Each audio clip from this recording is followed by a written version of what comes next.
திருவாரூர் தனி தொகுதிக்காக நான் பணம் கட்டி இன்று நேர்காணலுக்கு மாண்புமிகு முதல்வர் தலைவர் அவர்கள் சந்தித்து பேசினோம்.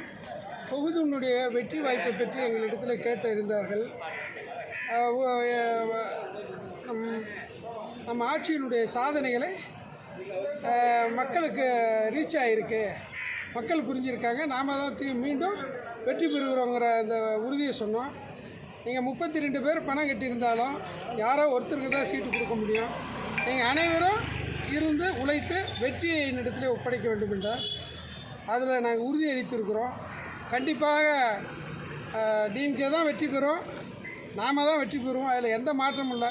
பெரம்பலூர் தனி தொகுதி யாருக்கு வழங்கினாலும் அவங்க தான் வெற்றி பெறுவாங்க. நாங்கள் உழைக்க தயாராக இருக்கிறோம். தலைவர் எங்களிடத்தில் நேரடியாக நேர்காணல் பண்ணும்போது எங்களுக்கு ஆர்வம் அதிகமாகிவிட்டது. உழைக்க தயாராக இருக்கு.